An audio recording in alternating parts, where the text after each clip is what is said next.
Episode 1 of Director's War just aired, and there's one change buried in the judging criteria that could quietly reshape how every future mission plays out. For years, this franchise has let popularity decide outcomes that should have been decided by skill. This time, that might actually be different.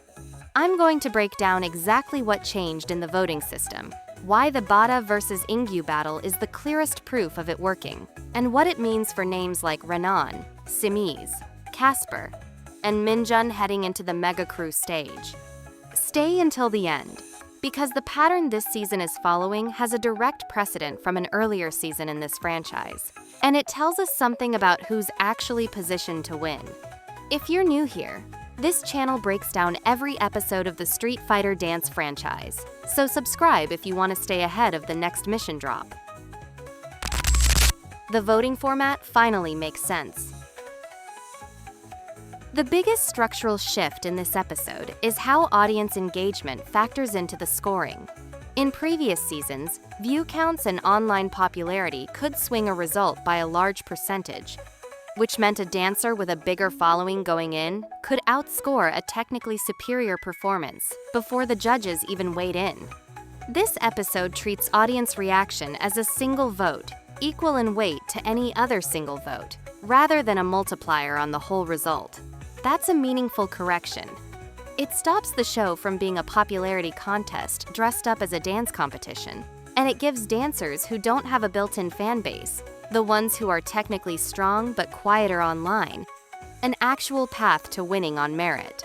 If this format holds for the rest of the season, expect the eliminations to track much more closely to what happens on stage than what happens on social media afterward. The rivalries that actually have heat, and the ones that don't. Not every matchup in this cast is built on real tension, and Episode 1 makes that obvious. Renan versus Simiz is the one pairing here that plays like a genuine rivalry. There's real competitive energy on both sides, not manufactured drama. Compare that to Nain and Baby Zoo, where the skill gap is close enough to make it look competitive, but it's clear from the start that they're friends in real life, which softens the edge. The most interesting dynamic, though, is Koo-young and Casper. Koo-young's speech about deliberately stepping back to let Casper grow past him is a strong narrative beat, but the actual energy between them doesn't match it. Casper still comes across as looking up to Koo-young rather than treating him as an equal competitor, and that unevenness is going to be a problem if the show wants us to buy into them as rivals later in the season. A mentor stepping aside only works dramatically if the mentee steps up to fill that space, and right now, Casper hasn't shown that shift yet. Bada versus Ingyoo is a case study in how camera work can mislead. This battle is the most instructive moment of the episode because it exposes a gap between what plays well on a promotional reel and what actually holds up on stage. Bada's routine is cleaner and more visually digestible. It's built for the kind of framing that does well in a 15-second clip. Ingyoo's choreography is looser, more textured, and leans into space and flow rather than sharp, repeatable pictures. On the pre-release reel, that made his piece look almost sloppy. On the full-stage version, it reads completely differently. The pocket work and the texture switch-up early in the piece land as deliberate rather than freestyled. And the tight camera work in the real version was actively working against him by cutting off exactly the movement that made the choreography interesting. That gap matters because it tells you something about the judging split in this battle. If you're scoring choreography based on how it plays on a screen that the public consumes in seconds, Bada wins cleanly. If you're scoring it as a dancer, judging the pathway and intention behind every movement the way Ingyoo described his own approach, the calculation changes. That's exactly why the judges were divided, and the public leaned one way, while the internal evaluation leaned another. It's not really a case of one performance being better. It's a case of two different value systems being applied to the same stage. And this episode finally shows us the tension between them out loud, instead of just picking a winner and moving on. Minjun's win sets up the real test. Directing.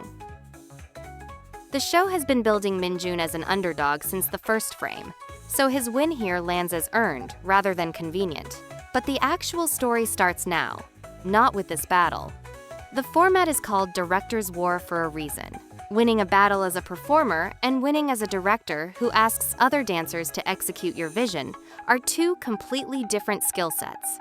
There's a real structural difference worth flagging between him and a rival like Hash here. Hash's choreography reads like it's built to scale, the kind of piece that gains impact with more bodies moving in sync. Minjun's win in this battle came from a piece that felt more personal, more built around a single performer's instincts and habits. That's a strength in a solo battle.